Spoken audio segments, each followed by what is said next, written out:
Hey, how's it, Cowboy Buzz here? How you doing? All right. So it's been a while since I made a video, and it's oddly enough, we're a week away, and I was planning on making a video, but then the Parsons, uh, Michael Parsons trade happened. Um, yeah, my friend guys, I talked to them. They was like, "You knew something," and I go, "No, I didn't know anything.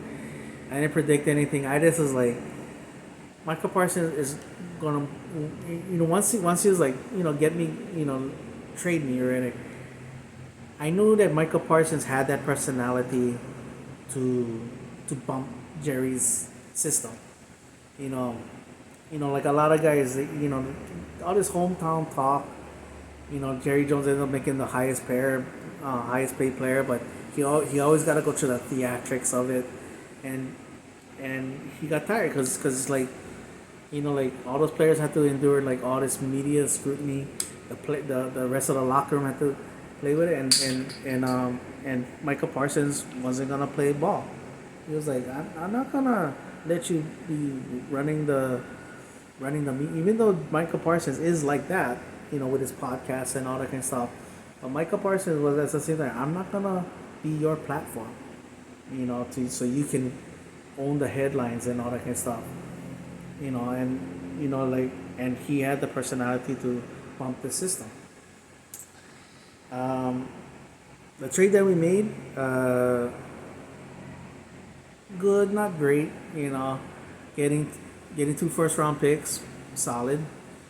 Getting Kenny Clark, who I'm a fan of, okay, because I don't know how he's gonna fit into our system, because I'm just not confident to our system. Um, and then I thought we could have gotten a third round pick, maybe two third round picks, but that didn't happen. So you know, yeah. Yeah, see, look, and that's how and then that's how excited I was the season I've been. Is like, getting somebody like Kenny Clark, was a decent player, pretty good player. He's like, yeah, whatever, like it's talking about the season. I haven't been this detached in a long, long time, since not since the early 2000s. After losing Aikman and not because lost Aikman and Irvin, the 2 years in a row. It was that we got Campbell, we hired Campbell, and it was a convenient hire, and that's what I felt with Schottenheimer. I thought there was a lot of more other coordinators that was more qualified. I thought that there's other other from other teams and all that we could have hired. Nope, he he decided to get a convenient hire. So you bringing back Eberflus made it worse. I was like, okay, here we go. So yeah, and I think that was part of the reason why Michael Parsons too was like, I'm not budging because you doing things like you trying to protect you're trying to make it easy for you, but you're making it harder for the rest of us. And that was part of the reason why too. I think Michael Parsons wanted out and all that. I mean, this is how detached I was. From last year, I kept on saying that I was going, because I knew that we was going to go, the Cowboys going to play Vegas in on the Raiders in Vegas this year. So I was, like I had a lot of guys on board. I had a lot of my friends, and other people on board to go to the game. And even when we hired Schottenheimer, I just was like, I called two of my close friends that I knew definitely they would have come up. Um, and I told them, I don't think I'll go. Well, and then after that, you usually come Vegas around this and whatever. I go, well, we'll revisit that. And then, as even though when they released the thing, I told my friend guys, what, even though it's around the same time, I like to go Vegas. Nah, I'm not gonna go. I'm not gonna waste my money, on this BS anymore. So yeah, and that's what kind of season I think we're gonna have. I think we're not gonna be 8-8, but we're gonna either be one game under 500 or one game over 500. And even though if we go over 500, I don't think we're gonna. And I normally don't do that, but like I saying, like it's gonna be an average year. It's gonna be it is what it is year. Like yeah, we're gonna win some games and we're gonna lose some games, whatever. It's not gonna be a like unless they blow me out of the water and all that kind of stuff with this that kind of stuff. But no, I don't see it happening. Too many questions at cornerback, too many questions at running back, our tackles, our defense. You know, coaching, everything. I don't. Even in Dak, missing most of the season, and then seeing Milton the way he performed in the preseason, I was like, no. I mean, like if Tyler Smith, really develops into that lead dog like how Eric Williams was or Larry Allen was, great. And then you got Cooper Beebe. Hopefully he develops.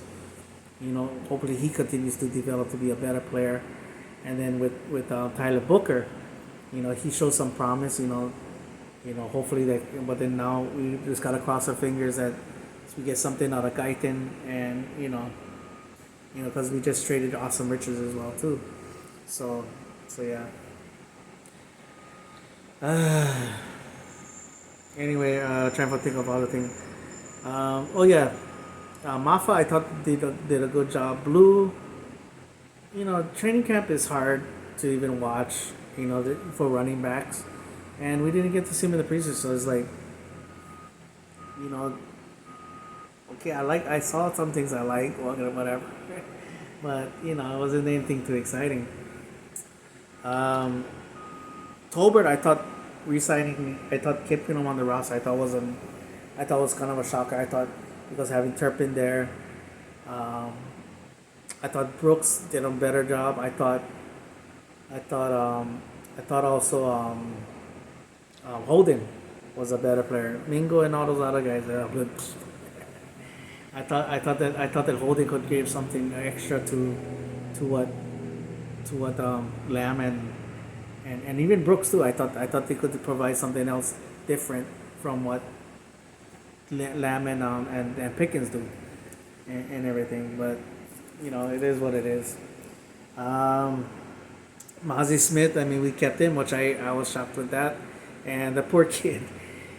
He, like as much as it's disappointing, I don't like to see a guy go through this kind of stuff. Where like is adding insult. Like I mean, we kept him. On top of that, we kept him on the roster, and he gets injured. And it's like, you feel bad, and I mean, not feel bad, but it's like, man, this kid is not gonna catch a break from the fans and all that. But yeah, um, yeah, fine. Leo Fowl, yeah, I like what I see from Leo Fowl. That other linebacker we signed, and there's a couple camp darlings that did some good things and all that. But yeah, yeah. So yeah, talking about like videos and all that kind of stuff. I don't know if I can make that much, but one I'm thinking of making. I wasn't planning on watching the Netflix special, um, but my friends kept on sending me clips. And then finally, one time I was going through my notifications. I was trying to swipe it. I was just like, ignore, ignore, ignore. And I tried to swipe it to ignore, and it accidentally clicked on it, and the clip came up. And finally, I was just like, okay, I'll watch it. And watching it and all that, like, yeah. And that's the thing, like, that's the reason why I'm so detached now, like, because I'm tired of saying the same old thing. It's the same thing, like, with this Netflix special. That's the reason why I didn't want to watch it. I've heard the stories already, you know, and that's one thing, like, yes, I am still proud of the five championships, championships that we won. I'm still happy to that see the three of them, you know, and, but I wanna, like how with the '70s and the '90s, you wanna link that together, and it's a huge gap in between, but I wanna link the '90s Cowboys to these things. I don't wanna just link the past to the past. I wanna link the past to the present, and I want, and as much as I would love for the younger fans to enjoy, to know that what, if they were born after the fact, you know, after the Cowboys became, stopped winning championships. I want them to feel like like how I felt when I saw the first Super Bowl one and all that. And for myself too, it's like, man, I wanna put a new episode in there. I want something else to brag about for the next 20, 25 years or whatever. So yeah. Anyway, if I make the video and if I pop up, cool. If not, you guys not gonna miss me anyway. All right. Mahalo for watching Paniola Boys. Who you with? You know who I'm with. I'm with the Dallas Cowboys.